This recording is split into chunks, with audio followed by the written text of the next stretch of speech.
she was able to go into the water and swim, something she hadn't been able to do her whole life. Well, I was scared of water. Every time I'd go underneath, I'd get claustrophobic, and I would start hyperventilating. And so I was determined that I was no longer going to be held imprisoned by my fear, that I needed to step through the fear.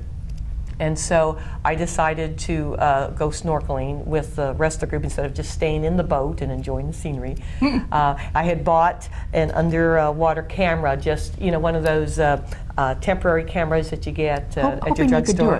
Hoping I could do it and be able to take it. But you were creating a positive thing. Yeah. Because by buying the camera, you were saying consciously, I'm going to do this. I'm going to do it. And I got into the water and I started hyperventilating. And then I just started doing the deep breathing to relax and tell myself to relax, and then I would dip my face in the water and come up. I mean, it was just real, and then and to where I got, I think it took about 15 to 20 minutes. It was so brave. And I was finally able to put my face in the water, and then I changed the focus to ooh, look how pretty it is down here. And so then so after that, it was like a great victory for me of stepping through something. And she was the last one out of the water too. We couldn't get her out. Yeah, but it had held me captive ever since I was little. I just didn't like to be in water. I was afraid that something would grab me by the foot, or there'd be something there, or I'd drown, or there was just an unconscionable fear about being in water. But it shows and illustrates that there are good rewards. When you work this path, when you do your healing, it goes to all your fears. It just doesn't mean that you conquer one thing.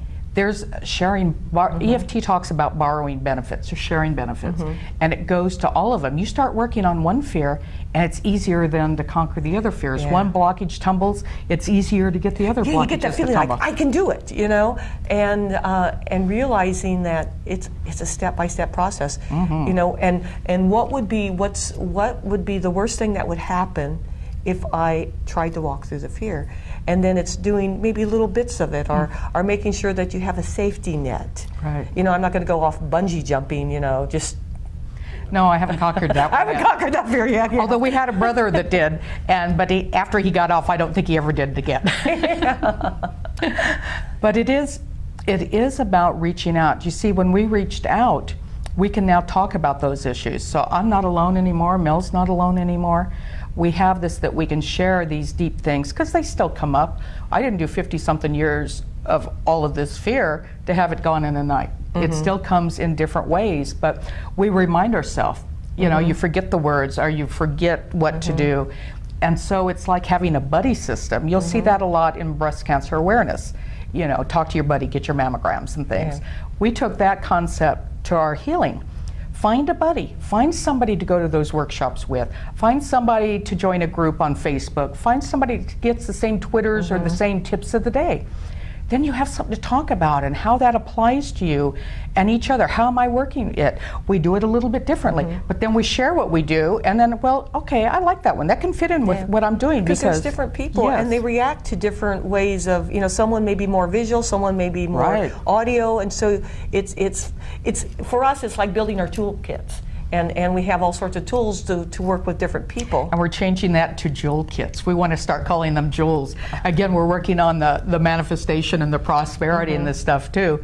So let's take it to something beautiful and sparkly and stuff, and we're getting diamonds. A blue-green emerald. Blue-green emerald. I like that. Big purple amethyst or something, yes. But yeah, it's getting to that stage of one step at a time of walking through fear and making the decision that if fear comes up, let me breathe through it and what's it telling me?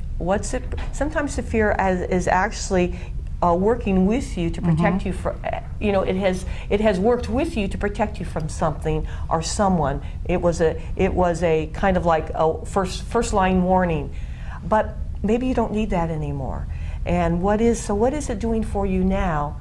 And then you work with each step of the way, and it's onion skin. It's like an onion skin. You're uncovering and healing one layer at a time. It isn't just that now you've done all the fear and now it's all gone.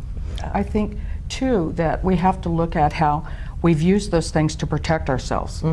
If I was afraid, I didn't go there, so I wasn't placing myself in a place to be hurt. But I think then the protection takes on a life of its own, and then it becomes separation. It gets out of control. So whatever it is, and let's use fear, because that's one we all have. But the fear keeps me from doing anything, so now I don't have a life. It's not just protecting me, it's protected me too much. And you're so into that protection that you can't make a move out of it. It's like when I was in an abusive relationship, it was like I started accepting that I couldn't get out. And even though you fear being there, you also fear more not being there, because you now know the rules of the game and you know the box you're in, and so you can operate within that box. And it's very scary. It's like, what would I do? Where will I live? How will I support myself?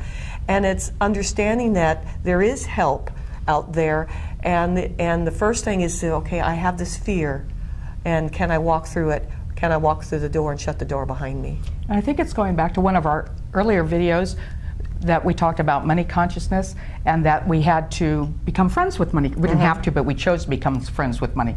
I think it's the same thing with fear, making fear our friend. So now fear, you're over here to warn us, but you're not taking over my life. You're not driving the bus. You're just there in the back seat as a first line warning system. Well, we have lots more to talk about in the future, so anytime you see a video up for the sisters, or you see Mel Higginbotham or Sandy West, she has a Twitter at AquariFlame. I have at Life Purpose Help. She has a website, or Facebook page that's Crystal Singer, and has crystalsinger.com. I have a Facebook page that's Life Purpose Help, and I have lifepurposehelp.com. So come see us, send us emails. You know, we're here to share what we are. That's our way of giving back. We gain some wisdom out of it. We've got some things that work for us that we can prove work, and we want to share those. And we're here in service to all creation. Have a great day, and thank you. Thank you.